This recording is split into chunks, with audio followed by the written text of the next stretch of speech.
Here we're going to take a look at what happens when you combine two different gases in the same container.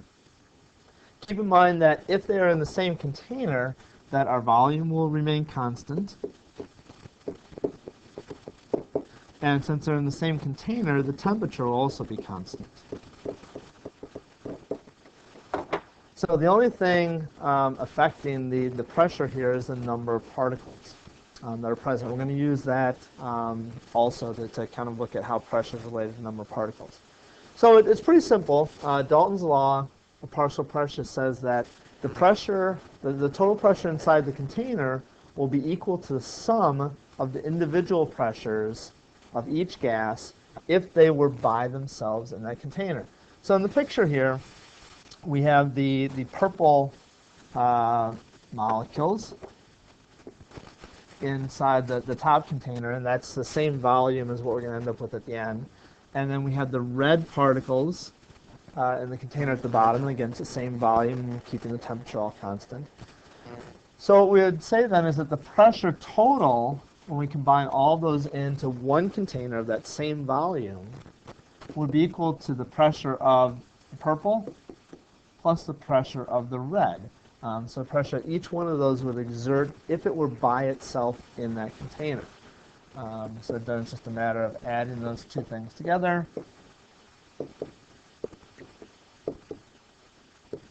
And the pressure, if we were to combine the two in the same container, would be 15 atmospheres, or the sum of the partial pressure of each individual gas. So the partial pressures are these values right here, and again, they add up to the total pressure that would be exerted by all the gases inside the container. Next, let's take a look at this from a slightly different, from a different angle. And we're going to utilize the idea that pressure is proportional to the number of moles of gas that are present. Now, we haven't worked with different gases, and so we're going to kind of make an assumption here.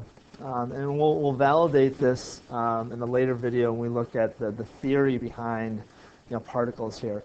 But we have to make an assumption that a gas A molecule and a gas B molecule, if they're in the same container,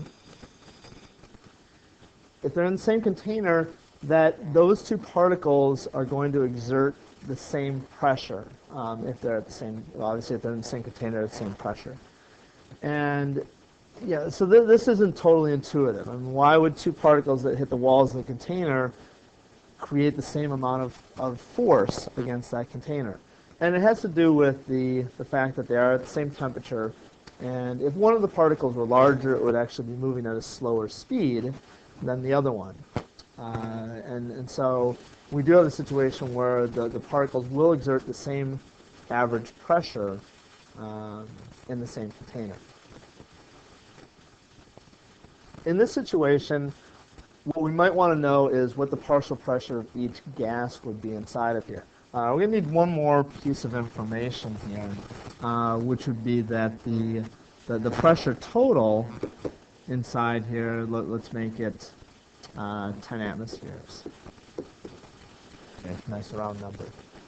All right, well, intuitively, we could look at this and say then, well, since half of the gas molecules are half of them aren't A. There are half as many gas molecules of A as B, then the partial pressure of A would actually be twice the partial pressure. Excuse me, let me back up for just a moment. The partial pressure of gas A would be half as much as the partial pressure of gas B because there are half as many moles of gas A particles. And I'm going to go ahead and I'm going to change this just to make our numbers work out a little smoother. So instead of 10 atmospheres, let's say the total pressure is 9 atmospheres. All right, so this revolves kind of around the idea of what's the ratio of particles of gas that are inside the container that are A particles. So what I'm going to do is create a ratio called the mole fraction. And this is going to be a ratio of the moles of each gas, of each individual gas, compared to the total number of moles in the container. So I'm going to give that a value or a symbol of X. So X for gas A, for instance, would be equal to the moles of gas A divided by the moles total in the container. And so we have 2 moles of gas A in the container. And then the total number would be the moles of A and B, which would be 6 moles.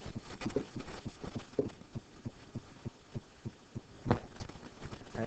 So this would give us then a mole fraction of 0.33, and the moles are gonna cancel out here. So that would be the mole fraction of A. Now, what this means then is that 1/3 of the pressure is due to the gas A molecules. So again, from a strictly from a kind of a logical thinking about standpoint, if we have 9 total atmospheres, 1/3 of that total pressure then would come from gas A, which would be 3 atmospheres. However, we do want to set that up into a mathematical equation so that the numbers don't work out quite as simply. We can work through them.